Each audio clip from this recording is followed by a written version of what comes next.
আসসালামু আলাইকুম বন্ধুরা, আশা করি ভালো আছেন। বন্ধুরা, আপনাদের ওয়াইফাইয়ের স্পিডটা কি একবারে স্লো? আপনি যখন এখান থেকে ওয়াইফাইটা অন করেন তখন কি আপনার ওয়াইফাইয়ের স্পিডটা একবারে স্লো হয়ে থাকে? তাহলে কিন্তু আজকের ভিডিওটা আপনাদের জন্য। যদি আপনার ওয়াইফাইয়ের স্পিডটা একবারে স্লো হয়ে থাকে, আমি ওয়াইফাইয়ের ৩টা গুরুত্বপূর্ণ সেটিং দেখিয়ে দেব।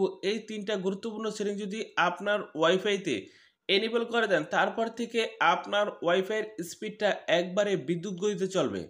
তো এখন কথা হলো, আপনারা কিভাবে আপনাদের ওয়াইফাইয়ের স্পিডটা একবারে বিদ্যুৎ গতিতে করবেন।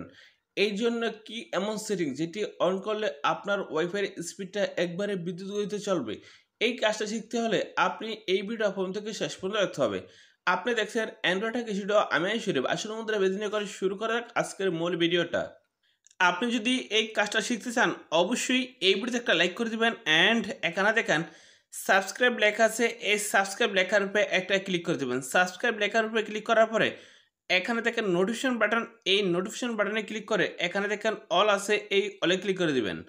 আপনি যখনই এখানে একটা লাইক করে দেবেন, তারপর এখান থেকে সাবস্ক্রাইব করে দেবেন, আমরা যখন নিত্য নতুন ভিডিও আপলোড করব সবারই কিন্তু আপনার ফোনে চলে যাবে। আপনার ওয়াইফাইয়ের স্পিড যদি একবার স্লো হয়ে থাকে, আমি যে ৩টা সেটিং দেখাবো, এই ৩টা সেটিং করতে হলে ফার্স্ট অফ অল কী করবেন, আপনার ফোনে যে সেটিং আছে এই সেটিংসে ক্লিক করবেন।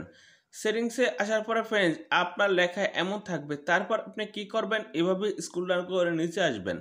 স্ক্রল ডাউন করে নিচে আসার পরে ফ্রেন্ডস এখানে দেখেন এডিশনাল সেটিংস, এই এডিশনাল সেটিংসে ক্লিক করবেন। তারপর আপনি কি করবেন, এভাবে স্ক্রল করবেন। এইভাবে স্ক্রল করার পরে এখানে দেখেন ডেভেলপার অপশন, এই ডেভেলপার অপশনে ক্লিক করবেন। তারপর আপনি কি করবেন, এভাবে স্ক্রল ডাউন করে নিচে আসবেন। এইভাবে স্ক্রল ডাউন করে নিচে আসবেন। আমি যে ৩টা সেটিং দেখাই, সেই ৩টা সেটিং আপনি এনেবল করে দিবেন। তারপরে কিন্তু আপনার ওয়াইফাইয়ের স্পিডে কিন্তু একবারে বিদ্যুৎ যেমন স্পিডটা থাকে তেমন স্পিডে চলবে। এই যে এখানে দেখেন ওয়াইফাই ভারফোস লক ইন, এই অপশন যদি বন্ধ থাকে এটা এনেবল করে দেবেন। এই যে এখানে দেখেন ওয়াইফাই ট্রানজিশন, এইটাও এনেবল করে দেবেন। এই যে এখানে দেখেন ওয়াইফাই নন প্রফেস এমএস, এইটাও আপনি এনেবল করে দেবেন। এই ৩টা অপশন যখন আপনার এডিশনাল সেটিংসে এসে এই যে ডেভেলপার অপশনে এসে এই ৩টা সেটিং যখন এনেবল করে দেবেন, তারপর থেকে কিন্তু আপনার ওয়াইফাইয়ের স্পিডটা কিন্তু একবারে বিদ্যুৎ গতিতে চলবে, যেটা আপনি কল্পনা করেও ভাবতে পারবেন না কিভাবে আপনার ওয়াইফাইয়ের স্পিডটা এতটা বেড়ে গেল। আপনি যদি মনে করেন আমাদের এই ছোট্ট ভিডিও দিয়ে কোনো কিছু শিখতে পেরেছেন, অবশ্যই আপনার হাত জোর করে রিকোয়েস্ট করবো অন্তত এই ভিডিওতে একটা লাইক করে দেবেন।